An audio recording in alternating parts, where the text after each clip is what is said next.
மத்திய பிரதேசத்துடைய சிந்த்வாரா மாவட்டத்துல 1 வயசுல இருந்து 6 வயசுக்கு உட்பட்ட குழந்தைகள் அடுத்தடுத்து உயிரிழந்திருந்தாங்க. இதுவரைக்கும் 21 குழந்தைகள் உயிரிழப்பிற்கு அவர்கள் உட்கொண்ட கோல்ரிஃப் இருமல் மருந்து தான் காரணம்னு தெரிய வந்திருக்கு. இந்த மருந்து தமிழகத்துல தான் உற்பத்தி செய்யப்பட்டிருக்கு. தமிழகத்துடைய காஞ்சிபுரத்துல கோல்ரிஃப் மருந்தை தயாரித்த ஸ்ரீசன் பார்மா நிறுவனத்துல சோதனை நடத்தப்பட்டிருக்கு. அதனுடைய உரிமையாளர் ரங்கநாதன் கைது செய்யப்பட்டாரு. கைது நடவடிக்கை கூட மாநில அரசு எடுக்கல. மத்திய பிரதேசத்திலிருந்து தமிழகம் வந்த அந்த மாநில போலீசார் தான் அதிரடி நடவடிக்கை எடுத்திருக்காங்க. மறுபக்கம் ஸ்ரீசன் நிறுவனத்துடைய முறையற்ற செயல்பாடுகள்ல தமிழக உணவு மற்றும் மருந்து கட்டுப்பாடு நிர்வாகம் சரியான கவனம் செலுத்தாததே காரணம்னு இப்ப அம்பலமாகியிருக்கு.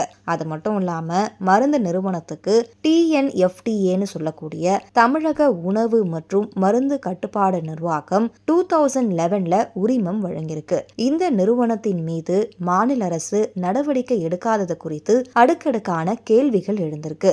இந்த நிறுவனம் மேல 15 ஆண்டுகளா தமிழக அரசு அதிகாரிகள் எந்த ஆய்வும் மேற்கொள்ளல. மோசமான உட்கட்டமைப்புடனும் தேசிய மருந்து பாதுகாப்பு விதிகளை மீறியும் இந்த நிறுவனம் செயல்பட்டிருக்கு. இருந்தாலும் 15 ஆண்டுகளா செயல்படக்கூடிய இந்த நிறுவனம் மேல தமிழக உணவு மற்றும் மருந்து கட்டுப்பாடு நிர்வாகத்துறை எந்த நடவடிக்கையும் எடுக்கல.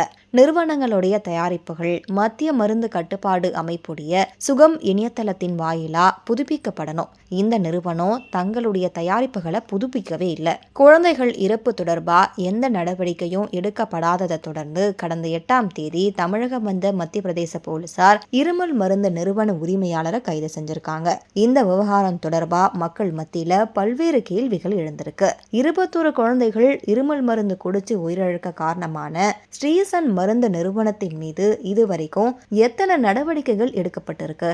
ஏற்கனவே மருந்து கடைகளுக்கு விநியோகம் செய்யப்பட்ட மருந்துகள் விற்பனைக்கு தடை விதிச்சு அறிவிப்பு வெளியிடப்பட்டுச்சா? தமிழகம் முழுவதும் இருக்கக்கூடிய மருந்து கடைகள்ல இருந்து ஸ்ரீசன் நிறுவன மருந்துகள் முழுமையா அகற்றப்பட்டதை தமிழக அரசு உறுதி செஞ்சுச்சா இல்லையா? 21 அப்பாவி குழந்தைகள் உயிரிழக்க காரணமான இந்த நிறுவன மருந்துகளை பயன்படுத்துவதற்கு தடை விதிக்கப்படுவது குறித்து செய்தித்தாள்கள்ல ஊடகங்கள்ல ஏதாச்சும் விளம்பரம் வெளியிடப்பட்டதான்னு கேள்வி இப்ப எழுந்திருக்கு. நச்சுத்தன்மை உடைய இருமல் மருந்தை குடிச்சு குழந்தைகள் உயிரிழந்த சம்பவத்தால நாடே கலங்கி போயிருக்கு.